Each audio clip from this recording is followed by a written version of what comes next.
Immortal Works Flash Fiction Friday presents an exclusive preview of Scavengers, written by David J. West. Read for you by Zach Bjorgi. No matter how hungry, the vulture will never eat grass. African Proverb. Chapter 1. The steady trot of his horse, Haas, on hard-packed earth kept a rhythmic beat, making Porter think he was listening to a demon's drum. The whipping wind carried sound and dust across the wasteland in strained barrages like a cat-o'-nine-tails delivering their sting. Filtering through all of that was an eerie tinkling, as if from the great beyond. Porter could swear that out here in this high, lonesome desert, he was hearing a jaunty piano tune. Was he going crazy from the heat? The music of keys raced up and down the scales. Was it "Oh, Susanna"? He had to wonder a moment, and his gaze was directed to a black-winged vulture circling high above, patient as a chopping block.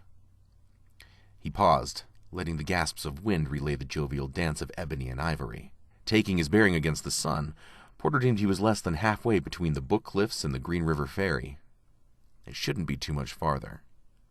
Porter thought he would have found the river by now, but so far there was no sign of it, or any other water for that matter. Porter tapped the last few drops of his canteen into his dry mouth, then took off his hat to wipe away the beading sweat on his dirty brow. His long dark hair fell about his shoulders, and he sat up in his stirrups a moment to stretch. The wind suddenly carried the now mournful piano tune with renewed vigor. He was hot on the trail of a horse thief who had robbed a nice old widow. She had seemed more upset about the stolen elderberry pie than the horse and gun, but Porter was deputy marshal and had a job to do. He would find the man known as Dirty Ferdy McCurdy and bring the rascal to justice. Porter hadn't wanted to go traipsing out into the Badlands, but it had been his own bad luck to be the nearest lawman, so he had to go after Dirty McCurdy. Luckily, he had picked up the trail and guessed that the thief couldn't be more than 2 or so days ahead. "Let's get on with this, Hoss," he said to his Appaloosa stallion. The animal snorted and flared its nostrils. It caught the hint of moisture and perked its ears at the melancholy song still drifting across the wind like the scent of a lost love. They trotted briskly up and over a hill that was bald as an egg. Below them was the wide, twisting green river. The sound of the piano, however, was richer now, but coming from around the side of the draw and twisting along with the river just out of sight. Porter kicked into the horse's flanks and raced in that unknown and inviting direction. As he rounded the bend, Porter spied the source of the eerie music. A trio of wagons were dashed along the rocks at the edge of the river like ships cast from the maelstrom.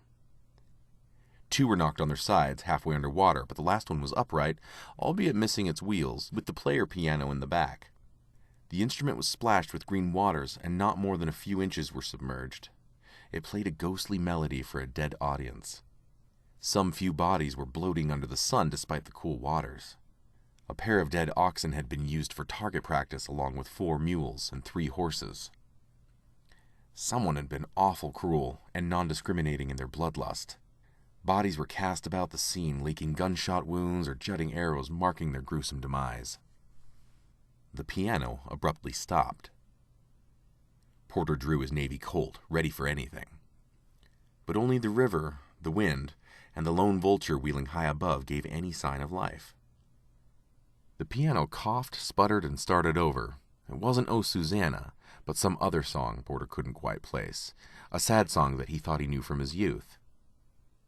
Looking over the ruin, Porter dismounted and examined one of the striped arrow shafts. Near as he could tell, they were not from any tribe he was aware of, not Ute, Paiute, or Shoshone.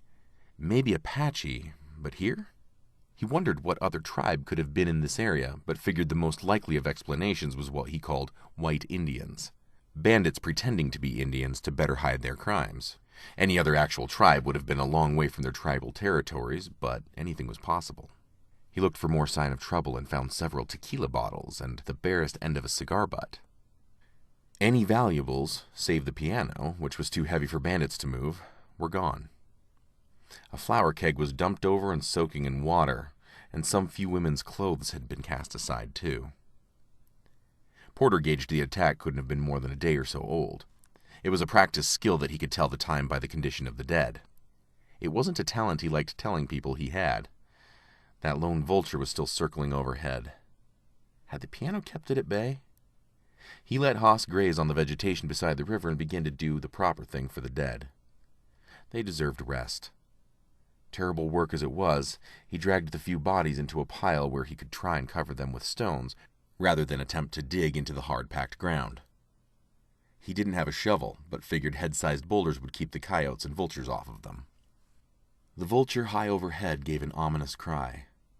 It was midday, and he had nearly finished his task when something bony white caught the corner of his eye. He looked closer to see what begged for his attentions. A cracked, grinning skull beside a red sandstone boulder leered as if it was privy to a joke at his expense. "We're all born the same and end the same," mused Porter, guessing that the eerie music made him more introspective than usual. If Porter could have found himself somewhere else, anywhere else, he sure as hell would have. Even excluding the present grim company, this bleached desert gave no quarter.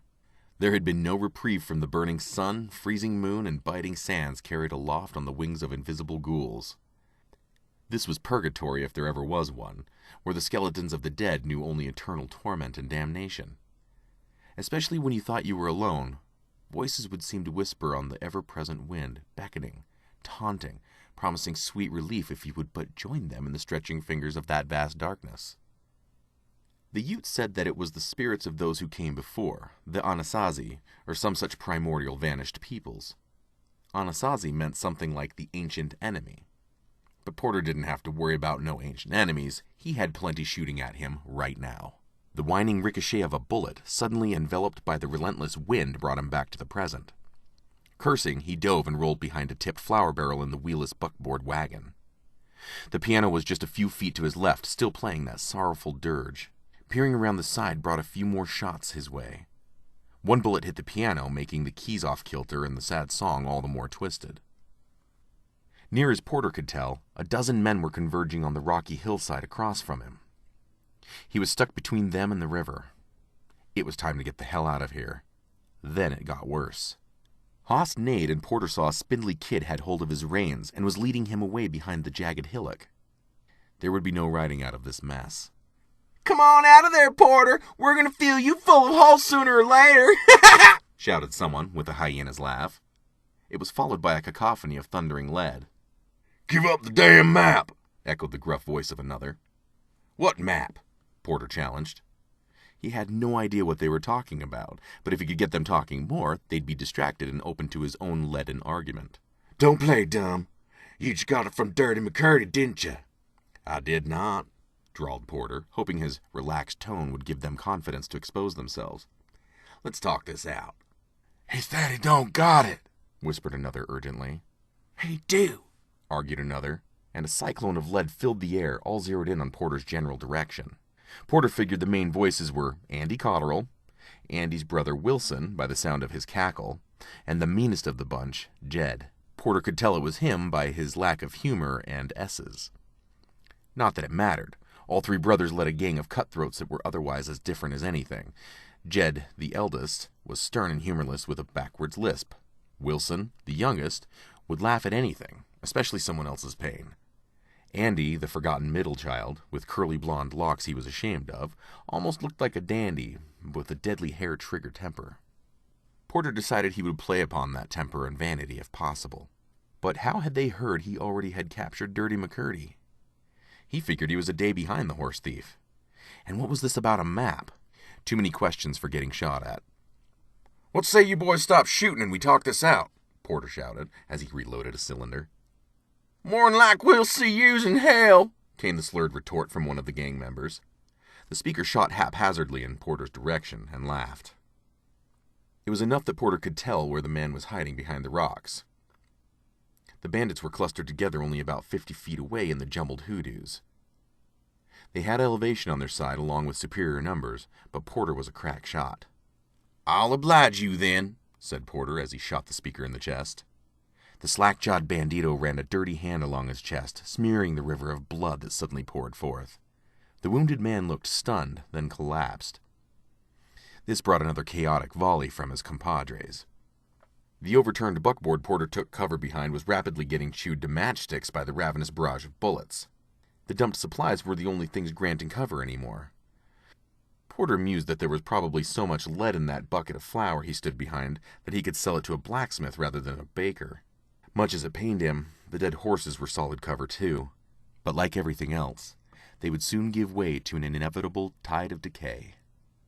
"You got nowhere to run, Porter," cried one of the bandits. Porter was grateful for the river behind him and the broken-down wagon in which he was placed. That was the only reason he hadn't been outflanked or shot yet. But another word for his position could also be trapped. Porter figured he was outgunned at least 12-1. His ammunition was low. He had maybe 25 rounds on his belt for his Navy Colt and a pocket full of new cylinders. That would be enough to shoot all of them at least twice. No matter the adversity, Porter tried to find a way to laugh. Of course, it could have been a lot easier to laugh if he hadn't stopped to investigate that haunted-sounding player piano in the first place. The shooting paused a moment. Porter heard the hushed whispers between the sterner older brother Jed and the manic Wilson. Their other brother Andy was likely as not looking down the end of a barrel just waiting to get a beat on Porter. Jed called out, "Hey, Porter, we know we ain't killed you yet. How about you call it quits and get up? Let look if that legend about you true once and for all, eh?" It's a hard thing to be a living legend. To be told by a prophet of God that if you never cut your hair, no bullet nor blade can harm you. True enough, in some 25 years since the night that he had received that unusual blessing, it had been absolutely correct. Blessed like Samson of old, Porter was promised incredible things, and so far, they had proved 100% correct. Porter bore no scars on his rangy body at all. And it wasn't like he didn't spend his life in the thick of things. He had been a scout, frontiersman, bodyguard, and now lawman, all without a single wound as yet. But he still found himself ducking and dodging and fighting his way out of scraps. He didn't stand around to let himself get hit, no sir. That'd be like tempting fate, and Porter wasn't about to do that. "Come on out, Porter. We ain't seen any of that underwear magic yet," taunted Andy Cotterill. "What say I stand up, if you will, cornbread?" answered Porter with a pointed jab at Andy's curly yellow hair. The Cotterill gang was close enough that Porter could hear several men laughing as Andy snarled at them to hush. "Sure, you cricket cruncher." Porter chuckled. He knew he had gotten a sliver into Andy's sore thumb. "Cricket cruncher? You cut me to the quick, Andy. Don't know if I can recover from that thrashing." "Why, you long-haired, lily-livered son of a bitch." "That the best you got? Come on, you buzzards. Let's make this interesting. How about it? Let's all stand up and throw down." "All right. We'll both stand and throw down at the same time. Just you and me," shouted Andy. "No," called Porter. He knew damn well it wouldn't be only Andy or Jed or Wilson. He might as well call them all out on it and have everyone join in and make themselves a target if he could help it. He'd sure try and hit them all. "Not just you and me. Everyone." Andy called back. "All right. We'll all stand up and face you. On 3. 1, said Porter. 2, responded Andy. 3, shouted Porter as he stood up from behind the barrel of lead-soaked flour. He blasted his guns and ducked back down in an instant. The gang's guns blazed, and the shots echoed loud enough along the river to wake the dead. The player piano soon had so many lead fingers trying to play the keys that it was splintered in a discordant final dirge. Far overhead, the vultures wheeled like a black ring in the sky, drifting ever downward, ever closer. In exchange, Porter got a rough count of how many bandits there were, and he figured that he had shot at least 2 more of them. That was still too many left for his trapped position. How could he get out of this fix, and fast? But even if he had hossed, his back was still up against the river. He was trapped by that swift-flowing torrent. That was the answer, risky as it was. One thing the bandits didn't know was that Hoss was a biter. Porter had trained him for just such an occasion by whistling. Hopefully that spindly kid would still be nearby when Porter whistled, and Hoss could escape these pukes and help Porter cross the torrent. "You ain't getting out of this alive, Porter," called Wilson. "We got you surrounded. Might as well give up the map and we'll make it quick and painless." "Tempting," said Porter, "but I think I've still got an ace in the hole." "He ain't got nothing," said Andy. "He's stalling." Whistling to Hoss, who was just a short distance away behind that jagged bend in the hillock, Porter waited until he heard the spindly kid cry out, from what was probably a significant and painful horse bite. Porter threw down a full load of 6 at the bandits from each of his Navy Colts. Without looking to survey the damage done, he dove into the river. He trusted Haas would follow, so long as he didn't get shot either. Haas was a smart horse. Porter was in the river, barely keeping his breath as he dog-paddled farther out into the current. Bullets splashed all around him as the bandits swarmed down out of the rocks. Porter was not a great swimmer, but it was a necessary evil. His possibly drowning in the murky deluge was just the price he had to pay to retain the right of life. An undertow tugged at his heavy boots, and he kicked hard to escape it. Hoss, he called, sputtering out a mouthful of river. I need you. Haas was swiftly gliding toward him. He grabbed the beast's mane and let the animal carry them down the river. Porter figured the bandits would run up to his former position and start shooting at him from a better angle, but they didn't.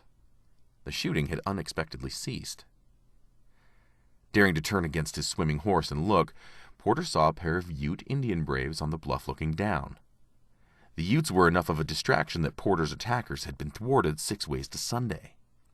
The Cotterils threw their hats down and cursed at Porter as he disappeared around the bend. Taking stock of all that had just transpired, Porter wondered what they meant by a bone map, or why they thought he would have it. He guessed Dirty McCurdy was still a day or two ahead of him.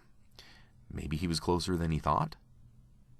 But how did they know he was even hunting the man? Perhaps they were assuming he had taken the map and was going after some loot. If there was any to be spoken of, it was certainly ill-gotten, and that would be a matter for the law. Porter spat a mouthful of river water out and pondered as Haas made his way to the opposite shore. If he had any inkling that there would have been a gang as big as the Cotterils out of New Mexico, here and involved, he would have brought a posse. One thing was for sure. Next time, there would be a reckoning.